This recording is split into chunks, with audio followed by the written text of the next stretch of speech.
கட்சியின் கும்பகோணம் வேட்பாளராக அறிமுகம் செய்யப்பட்ட நம் சமூகத்தை சார்ந்த நாம் தமிழர் கட்சியின் தமிழகத்தின் முதல் வேட்பாளர் வழக்குரைஞர் திரு ஆனந்த் அவர்கள் அண்ணன் சீமான் அவர்களை வரவேற்க வருகிறார்கள். உங்கள் கரவொலியோடு அவர்களையும் வரவேற்போம். नमस्कार. मी बालकाल वातावरणामध्ये आढळले.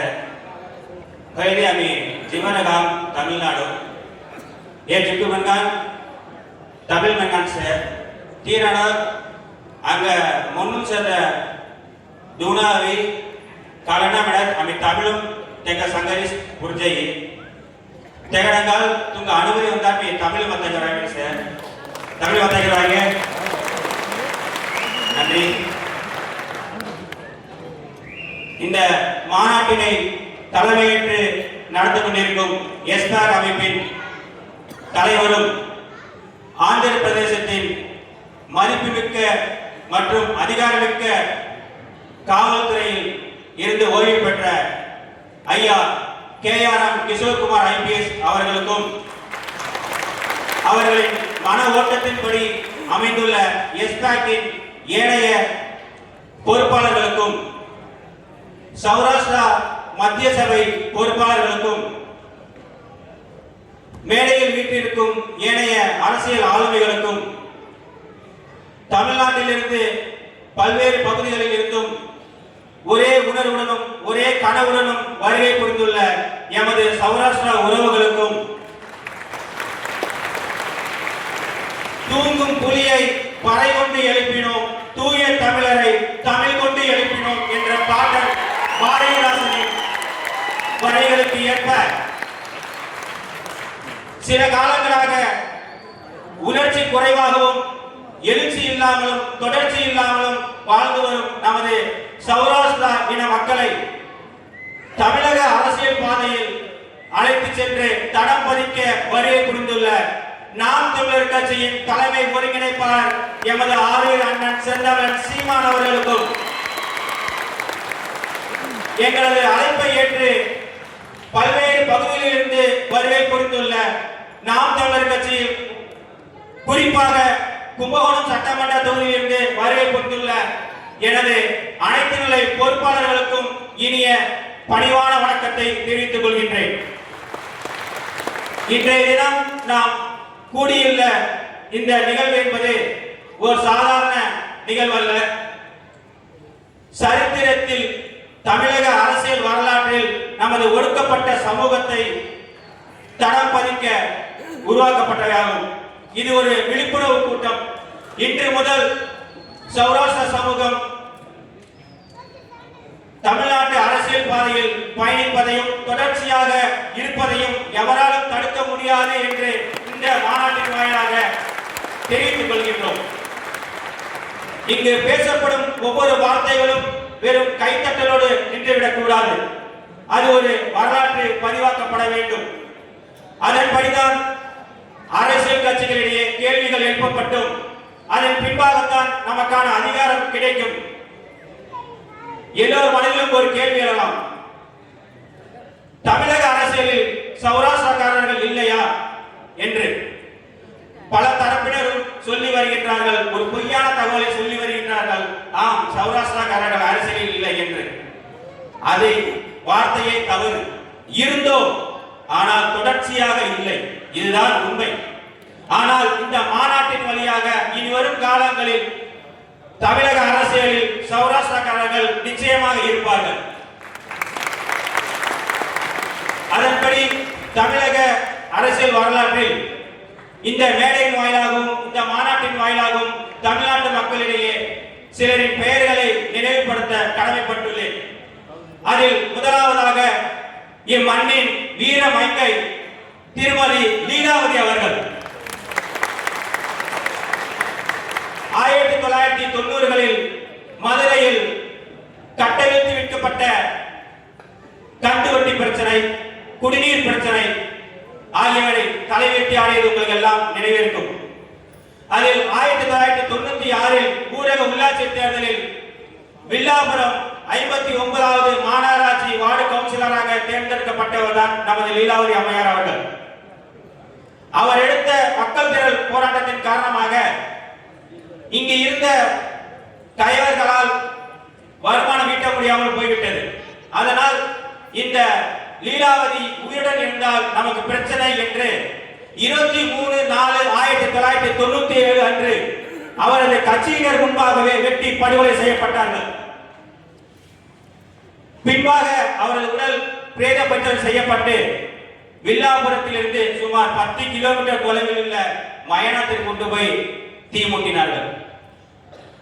நல்லா கேட்டீங்க, ஒரு மனைவி இறந்து போனா புருஷக்காரன் தான் கொல்லி வைப்பாங்க. இதுதான் நான் பார்த்துட்டு இருக்கேன். ஆனா அவருக்கு கொல்லி வச்சது யார் தெரியுமா? அப்போதைய மார்க்சிஸ்ட் கம்யூனிஸ்ட் மாநகர மாவட்ட செயலாளர் திரு பி மோகன் அவர்கள். ஏன் அப்போதைக்கு அவர் வீட்டுக்காரர் குப்புசாமி கொல்லி வைக்க விடல? அதுலயும் அரசியல் இருந்திருக்கு போல இருக்கு. சரி, அவரோட கொலை வழக்கு விசாரணை வருது. விசாரணை வந்தப்ப மாவட்ட நீதிபதி ஒருவர் நம்ம மீது ஒரு நல்லெண்ணம் கொண்டவர், இறந்து போன லீலாவதி அம்மையாரின் உயிர் தியாகத்திற்கு உரிய நீதி கிடைக்க வேண்டும் என்கின்ற உயரிய நோக்கத்தின் காரணமாக இந்த வழக்கு இந்த நீதிமன்றத்தில் தற்போது விசாரணைக்கு வந்தால் பாதிக்கப்பட்டவருக்கு ஆதரவாகவும் இறந்தவருக்கு அநீதி இழைக்கப்படும் என்று உண்மையை கூறி அவசர மனுவாக சென்னை உயர் நீதிமன்றத்தில் இந்த நீதிமன்றத்தில் வழக்கு நடைபெறக்கூடாது என்று மனு தாக்கல் செய்து அதன்படி 2003ஆம் ஆண்டு 6 பேர் குற்றச்சாட்ட நபர்களாக, அதாவது ஆயுள் தண்டனை விதித்தார்கள். லீலாவதி அம்மையாரை கொண்டவர்கள் 6 பேர்கள் என்று தண்டனை விதித்தார்கள். அதற்கு மேல்முறையீடு போறாங்க. அதுலயும் அந்த தண்டனை உறுதியாகுது. பின்னாடி 2006ஆம் ஆண்டு இங்கு ஆட்சி அமைத்த தமிழக முதல்வர், அதாவது இப்போ உள்ள முத்துவேல் கருணாநிதி ஸ்டாலினின் தந்தை கருணாநிதி தான் அப்போதைக்கு முதலமைச்சர். அவருக்கு ஆட்சி வந்த 2006ல 2008ஆம் ஆண்டு அறிஞர் அண்ணா பிறந்த நாளை முன்னிட்டு நன்னடத்தின் காரணமாக இந்த 6 பேரையும் விடுதலை செய்தார்கள். நல்லா கேட்டீங்க, 1997ல லீலாவதி அம்மையாரை கொலை செஞ்சவங்க அதிகபட்சம் 9 ஆண்டுகள் கூட அவங்க ஜெயில கிடையாது. 2003ல தண்டனை விதிக்கப்பட்டு 2008ஆம் ஆண்டு வெளியில விட்டாங்க எல்லாருமே. இது ஒண்ணு. இரண்டாவதாக மிக முக்கிய ஒரு சொல்ல மாட்டேன், அதே மாதிரி அந்த அம்மா லீலாவதி அம்மா இறந்ததுக்கு அப்புறம் இப்ப அவங்க இறந்ததுக்கு பின்னாடி அவங்க ஏரியால குடிநீர் குழாய்கள் பயிற்சாங்க. அதன் மூலமா கிடைக்கப்பட்ட குடிநீரை அந்த மக்கள் எடுத்துட்டு அவங்க வீட்டுக்கு போகல. அந்த அம்மா படுகொலை செய்யப்பட்டு இறந்த இடத்தில் கொண்டு போய் அதை கொட்டி மௌனத்தில் செலுத்துறாங்க. இதெல்லாம் ஒரு வரலாறு. இந்த வரலாறை திட்டமிட்டு மறைக்கின்றார்கள். இரண்டாவதாக எம் மண்ணின் மைந்தன், அதாவது கும்பகோணம் மண்ணின் மைந்தனாக இருந்த SR ராதா அவர்கள் 1977 கும்பகோணம் சட்டமன்ற தொகுதியின் MLA-வாகவும் பொதுப்பணித்துறை அமைச்சராகவும் இருந்தவர்.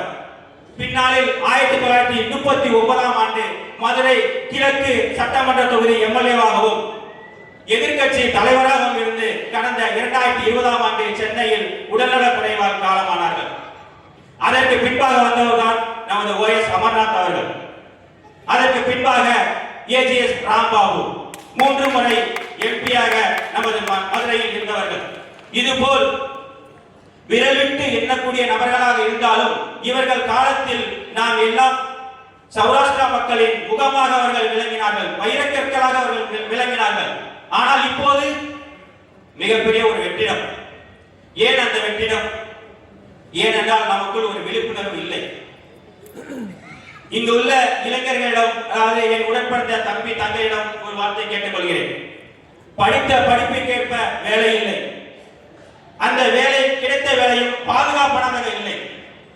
ஏனென்றால் நமக்கு அரசியல் வேண்டாம், நம்ம ஒதுங்கிடலாம். நமக்கு அரசியல் வேண்டாம், நம்ம ஒதுங்கிடலாம். ஒதுங்கி போய் என்ன பண்ணுவ? மாசம் 1 லட்சம் 2 லட்சம் சம்பாதிப்பியா? அதை போய் எங்க கொடுப்ப? என்ன பண்ணுவ? நீ நினைச்ச மாதிரி உன் முன்னோர்கள் நினைச்சிருந்தா இந்த அனாதை நிலை கூட நம்ம கிடைச்சிருக்க. ஏற்கனவே நம்ம அனாதைகளா இருந்துட்டு இருக்கோம். நீ நினைச்ச மாதிரி உன் தாத்தா பாட்டி நினைச்சிருந்தா நம்ம நிலைமையில முன்னா இருக்கும். ஆகவே அரசியலை விட்டு இளைஞர்கள் தம்பி தங்கைகள் ஒதுக்க கூடாது. அரசியலை நீங்க ஒதுக்கலாம், ஆனால் ஒரு காலமும் அரசியல் உங்களை ஒதுக்காது என்பதை மறந்து விடாதீர்கள். இளைஞர்கள் இல்லா அரசியல் முதுமையான அரசியல். அதிலும் குறிப்பாக இளைஞர்கள் கொண்ட அதுவும் பக்குவமான அரசியல் கோட்பாடுகள் தெரிந்த நாம் தமிழர் கட்சியின் இளைஞர்கள் தான் இந்த கட்சியில் தேவைப்படுகிறார்கள். இளைஞர்கள் அனைவரும் பக்குவப்பட்டு புரிதலோடு பயணித்து வருகின்றோம். ஆகவே தாங்களும் நாம் தமிழர் கட்சியில் வந்து இணையும்படி அண்ணன் செந்தமன் சீமான் அவர்கள் நிலையில் அழைக்கின்றேன். அனைவரும் வாருங்கள். மேலும் சமுதாயத்தில் பெண்கள் முதுகெலும்புகள் என்று கூறி அவர்களை முதுகுக்கு பின்னாடியே ஒதுக்கி வச்சிருக்கோம். குடும்பத்தை தாங்குபவர்கள் பெண்கள் தான். நெசவு தொழிலில் ஆண்களை விட பெண்கள் தான் அதிகம் உழைக்கின்றார்கள். ஆனால் அதிகம் பேசப்படாதவர்களும் பெண்கள் தான். குடும்பத்தை தாங்குறீங்க, பொருளாதாரத்தை தாங்குறீங்க, ஏன் அரசியல் பாதையில வந்து பயணிக்க அச்சப்படுறீங்க? நாங்கெல்லாம் இருக்கோம், வாங்க. ஆணுக்கு பெண் சமம் என்ற பாகுபாட்டின்படி இல்லாமல் ஆணுக்கு பெண் சமம் என்கின்ற நாம் தமிழர் கட்சியின் கோட்பாட்டின்படி எல்லா சட்டமன்ற தேர்தல், எல்லா பாராளுமன்ற தேர்தலிலும் சரிக்கு சமம். அதாவது 117 பெண்கள் 117 ஆண்கள், 20 ஆண்கள் 20 பெண்கள், 40 சட்டமன்ற 40 பாராளுமன்ற தொகுதி என்றால் 20 ஆண்கள் 20 பெண்கள் என்ற விகிதாச்சார அடிப்படையில் எவ்வித பாகுபாடுமின்றி எவ்வித சமரசமுமின்றி களத்தில் சமுதாயத்தில் ஆண்களும் பெண்களும் சமம் என்பதை நிரூபிக்கும் கட்சி நாம் தமிழர் கட்சி. எங்களை விட்டால் உங்களுக்கு முக்கியத்துவம் கொடுப்பதற்கு எவரும் கிடையாது என்பதை மனதில் கொள்ளுங்கள். இந்த மேடையின் வாயிலாக மிக முக்கியமான ஒரு விஷயத்தை சொல்லிக் கொள்கிறேன். நமது சௌராஷ்டிர சமூக மக்களிடையே ஒரு முக்கியமான தவறான புரிதல் கொண்டு போய் சேர்க்கப்படுகின்றது. நாம் தமிழர் கட்சியில் பயணிக்கும் எவரும் அண்ணன் சீமான் உள்ளிட்ட, அதாவது எங்கள் கட்சியின் தலைவராக உள்ள அண்ணன் சீமான் உள்ளிட்ட எவருமே சௌராஷ்டிரா சமூகத்தினரை வந்தேரிகள் என்று கூறியது இல்லை. இது எவரோ திட்டமிட்டு உங்களிடம் பரப்புகிறார்கள். எந்த சூழலிலும் எந்த காலத்திலும் நாம் தமிழர் கட்சி சௌராஷ்டிரா சமூகத்தை வந்தேரிகள் என்று கூறவில்லை, கூறவும் கூறாது.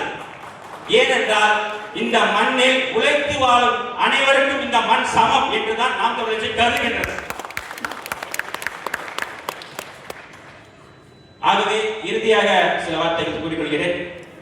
இனியும் நாம் இந்த அரசியலில் புறக்கணிக்கப்பட போகின்றோமா, அல்லது அண்ணன் செந்தமிழ் சீமான் அவர்களை கைகளை இறுக பற்றிக் கொண்டு தமிழ் தேசிய அரசியலில் நமது பங்கும் இருக்க போகின்றதா என்பதை நினைத்து பாருங்கள். இன்னும் அடுத்தடுத்த கூட்டங்களில் கொஞ்சம் விளவரை பேசுகிற அண்ணனுக்கு மணியாச்சு. நமது சௌராஷ்டிரா எழுச்சி வாழ்க, தமிழ் தாய் வாழ்க, தலைவர் பிரபாகரன் வாழ்க, நாம் தமிழர்.